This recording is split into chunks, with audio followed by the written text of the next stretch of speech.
नमस्कार मित्रों, स्वागत है आपका हमारे YouTube चैनल भाग्य दृष्टि में।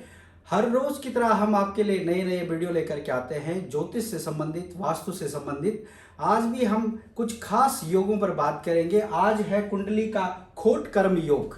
ये योग यदि व्यक्ति की कुंडली में बन जाए तो व्यक्ति हमेशा अपयश प्राप्त करता है, उसे हर जगह से अपयश मिलता है या सर्वत्र हानि होती है। वो कोई भी कार्य करे उसको हानि ही प्राप्त होती है। आखिर ये योग क्या है उसके बारे में हम विवेचन करेंगे। यदि आपकी कुंडली में भी ये योग है तो आप जान लीजिए कि किन किन ग्रहों के कारण से ये योग बनता है।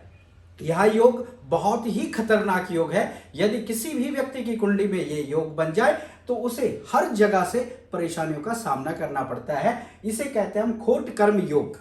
ये योग सबसे पहले जो है चंद्रमा राहु की संयुक्ति के कारण से, यदि चंद्रमा राहु युक्त हो कुंडली में तो ये योग बनता है, या चंद्रमा केतु युक्त हो तो ये योग बनता है, या बृहस्पति राहु या बृहस्पति केतु, ये अगर इनका योग बना हुआ है तो भी ये खोट कर्म योग बनता है। सूर्य और शनि के मिश्रण से भी ये योग बनता है, और बृहस्पति और बुध के योग से, इनके दोनों के मिलन से भी ये योग बनता है, और शुक्र और सूर्य के मिलन से। अब कुंडली में कहाँ कहाँ पर ये ग्रह बैठते हैं और ये योग बनता है, तो आप भी अपनी कुंडली ले लीजिए।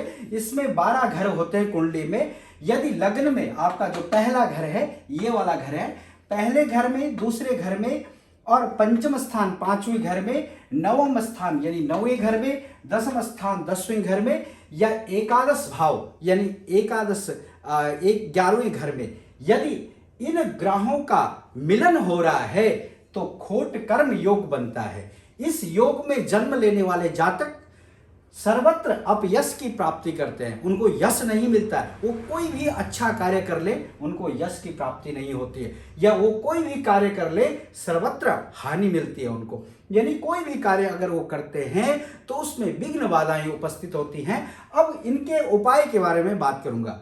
यदि आपकी कुंडली में भी इन ग्रहों की संयुक्ति बनी हुई है तो आपकी कुंडली में भी यही योग बनता है, और उसके कारण से अपयश या सर्वत्र हानि आपको मिल रही है। तो आपको क्या उपाय करना चाहिए? यदि लग्न में ये योग बना हुआ है तो हमेशा उस ग्रह का, यानी इनमें से कोई भी ग्रह इस घर में अगर बैठा हुआ है तो ऐसे व्यक्ति को हमेशा गौ की सेवा करनी चाहिए। यदि आप गौ की सेवा करते हैं तो इस योग से हमेशा मुक्ति मिलती है और आपको अच्छा फल प्राप्त होता है। यदि ये योग द्वितीय स्थान में बन रहा हो तो माता पिता या बुजुर्ग जितने भी आपके घर में लोग हैं उनकी सेवा करें।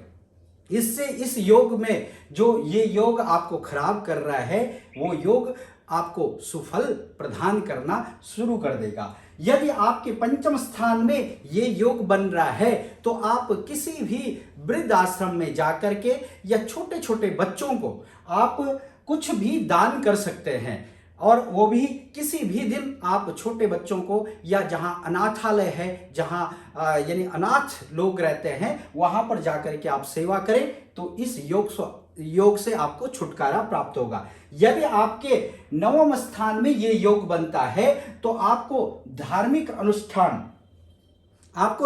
अनुष्ठान अवश्य करना चाहिए, यानी देव पूजन करना चाहिए। देव मंदिर में जाना चाहिए प्रत्येक दिन और देवताओं की आराधना करनी चाहिए ताकि उस योग से आपको मुक्ति मिले। यदि आपके दसम स्थान में ये योग बनता है तो आपको जल में जितने भी जीव जंतु रहते हैं, कोई मछली है, कीड़े मकोड़े हैं, उनको आपको भोजन देना चाहिए। यानी जलचर जो भी जंतु हैं उनको आपको भोजन देना चाहिए। यदि आपके दसम स्थान में ये योग बनता है तो आप उस योग से मुक्त होंगे।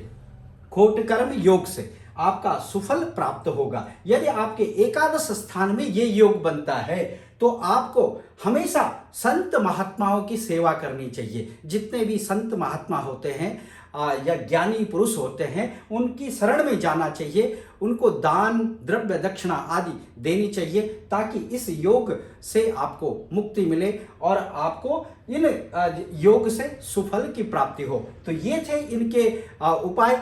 हम इसी तरह से हर एक दिन एक नया वीडियो आपके लिए लेकर के आते हैं और नए नए योग आपको बताते हैं। यदि आपकी कुंडली में भी वो योग है तो तो आप जान सकते हैं। इसके लिए आप हमारे पिछले वीडियो भी देख सकते हैं जिनमें हमने कई योगों के बारे में आपको बताया, और इसी तरह से आगे भी हम और योग आपके लिए लेकर के आएंगे। तब तक हमारे चैनल के साथ बने रहें। चैनल को जरूर सब्सक्राइब करें और वीडियो को जरूर लाइक करें ताकि हमें प्रोत्साहन मिले। आगे की तरह इसी तरह हम वीडियो आपके लिए लेकर के आते रहेंगे। तब तक के लिए नमस्कार।